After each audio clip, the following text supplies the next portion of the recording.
লক্ষ্মী। আর আজকে রান্না করব ফলই মাছের ঝোল।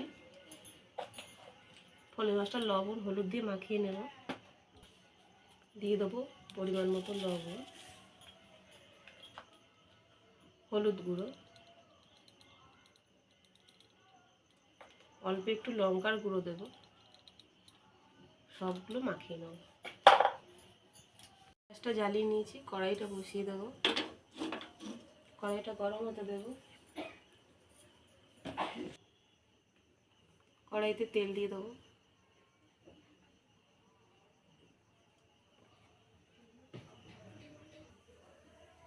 তেলটা গরম হয়ে গেছে, তেলে একটা একটা করে মাছ দিয়ে ভেজে নেব। মাছগুলো সব উল্টিয়ে পাল্টিয়ে ভেজে নিয়েছি, মাছগুলো তুলে নেব। এই ওই তেলে কেটে রাখা আলু দিয়ে দেবো, দিয়ে ভেজে নেব।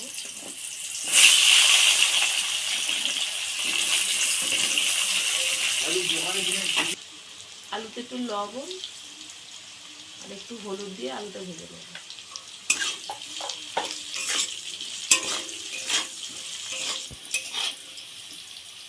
আলুগুলো ভাজা হয়ে গেছে, তুলে নেব।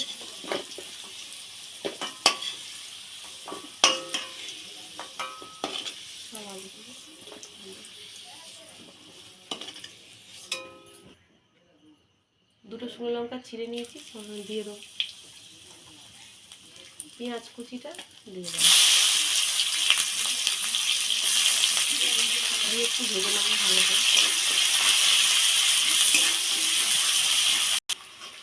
পেঁয়াজটা ভেজে নিয়েছি, এবার এই শুটি করা এগুলো দিয়ে দেবো, আর টমেটো কুচনো দিয়ে দেবো, লঙ্কা দিয়ে দেবো, আর এই ধনে পাতার গোড়াগুলো কুচনো ছিল দিয়ে দেবো।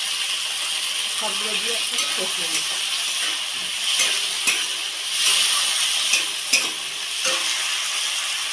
এটা একটু ভেজে নিয়েছি, এবার কিছু মশলা দিয়ে দেবো। এখানে আদা জিরে বাটা আছে, আদা জিরে বাটাটা দিয়ে দেবো। দিয়ে দেবো পরিমাণ মতো লবণ,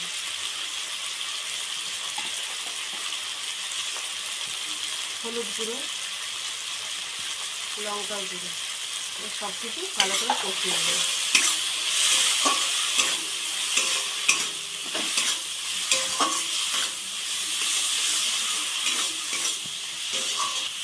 অল্প করে জল দিয়ে দেবো, জল দিলে তেলটা ছাড়ে, দিয়ে ভালো করে কষিয়ে নেব। মশলাটা যত কষাবো তত তরকারির স্বাদটা ভালো হবে, আর কাঁচা গন্ধটাও চলে যাবে।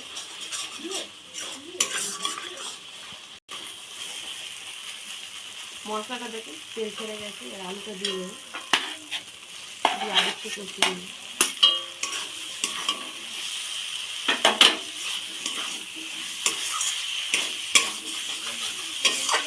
ভালো করেই কষিয়ে নেব, আর রান্নাতেই কষানোর উপরেই তেল।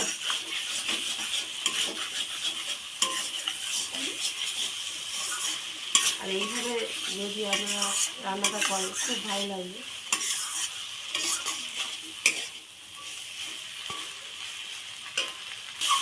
কষানো হয়ে গেছে, এবার জল দিয়ে দেবো।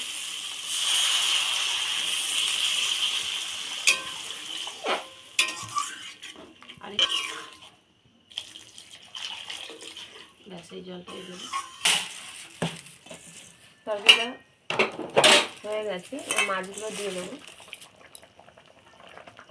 আর ভিডিওটা ভালো লাগলে লাইক কমেন্ট শেয়ার করবেন, আর আমার চ্যানেলটা সাবস্ক্রাইব করে আমার পাশে থাকবেন। আর এইভাবে রান্না করবেন, ভালো লাগবে।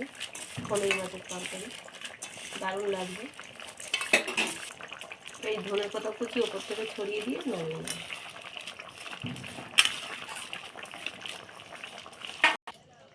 তরকারিটা নামিয়ে নেব।